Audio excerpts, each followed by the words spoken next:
আমি সব দেশকে নিয়ে প্রায় ক্রিকেট নিয়ে ভিডিও করেছি, একমাত্র পাকিস্তান ছাড়া।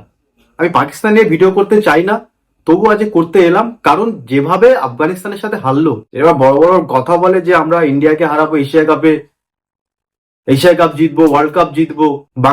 লাস্ট কবে আফগানিস্তানের সাথে ভালোভাবে ম্যাচ জিতেছে তাদের মনে নেই। ক্রিকেট খেলাটা এরা খেলতে পারে না, জাস্ট ক্রিকেটের একটা টুর্নামেন্ট, সেখানে পার্টিসিপেট করতে হয়, তাই তারা করে, বাকি তারা আর কিছুই করে না। করে বছরে 4টে কোচ চেঞ্জ, 4 বছরে 5টা ক্যাপ্টেন নিয়ে আসবে, এগুলোই তারা পারে। এত লবি, যে বোর্ডে সেই বোর্ড কখনো উন্নতি হয় না, তাদের উন্নতি করার দরকারও নেই, বলতেই আসিনি, কিন্তু তাদের একটু শেখা দরকার আফগানিস্তানের। তাদের পরে ক্রিকেট খেলতে এসছে, তাদের শেখা বাংলাদেশকে নিয়ে, বাংলাদেশের থেকে এখন কিভাবে বাংলাদেশ খেলছে, তাদের থেকে একটু শিখুক, কিভাবে টি-20 খেলতে হয়, কিভাবে টেস্ট খেলতে হয়, কিভাবে ঘরের মাঠে খেলতে হয় ভালো, এগুলো শেখা দরকার। না, আফগানিস্তান জাস্ট কিছুদিন হলো ক্রিকেট খেলতে এসছে, ভালো পারফরমেন্স। ওয়ার্ল্ড কাপে, টি-20 ওয়ার্ল্ড কাপ সেমিফাইনাল, ওয়ার্ল্ড কাপেও প্রায় সেমিফাইনাল চলে গেছিল, এশিয়া কাপে ভালো পারফরমেন্স করে।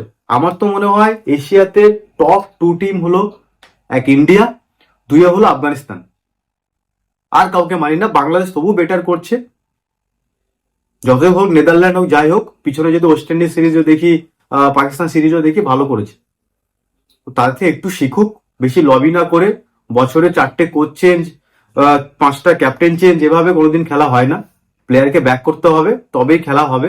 আর আফগানিস্তানের সাথে হারছো, বাংলাদেশের সাথে হারছো, আর স্বপ্ন দেখছি ইন্ডিয়াকে যেতে, ইন্ডিয়ার সঙ্গে জিতবে এশিয়া কাপে, কখনো পসিবল হবে না। একটা অভিষেক শর্মা, সূর্যকুমার যাদব, এরাই বাংলাদেশে যেভাবে আমি খেলা দেখছি টি-20, আমি অনেকবার বলেছি বাংলাদেশ টি-20 ক্রিকেট ইমপ্রুভ করেছে। ওয়ানডে আর টেস্ট এখনো বলবো না।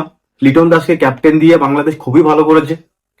ক্যাপ্টেন সবসময় এমন হওয়া দরকার যে রান করবে, যে একটা কি বলবো, একটা একটা সেট করবে যে কিভাবে খেলতে হয়, কিভাবে টিম নিয়ে চলতে হয়, একত্রিত হতে হয়। তেমনই একটা প্লেয়ারকে ক্যাপ্টেন হওয়া দরকার। বাংলাদেশ রাইট চয়েস করেছে, যেন ভালো কন্টিনিউ করে, এটাই এটাই এটাই বলার। আর টি-20 গেমটা বাংলাদেশ বুঝতে পেরেছে, রান নয়, ইম্প্যাক্টে যেতে হবে। 6 বল খেলবো, 20 রান করবো, এটাই ভালো। 20 বল খেলে যদি 6 রান করি, কোনো লাভ নেই। তো বাংলাদেশ যেভাবে যাচ্ছে, আশা করি আমি আবারও বললাম যে বাংলাদেশ যেভাবে যাচ্ছে এশিয়া কাপ ভালো করবে। কাপটা জেতা বড় কথা নয়, বেটার করা, কারণ আরো সামনে বড় টুর্নামেন্ট আসবে, তার সেখানে যেন বেটার করে। আর কারো মনে একটা লাস্ট টি-20 ম্যাচ আছে বুধবার, আশা করা যায় বাংলাদেশ এটা নেদারল্যান্ডকে হোয়াইট টস করে দেবে, কারণ নেদারল্যান্ড অনেক নিচের দিকের টিম আছে। কিন্তু আর লাস্ট বার বলছি, পাকিস্তানকে শেখা দরকার আফগানিস্তান আর বাংলাদেশ থেকে কিভাবে ক্রিকেট খেলতে হয়।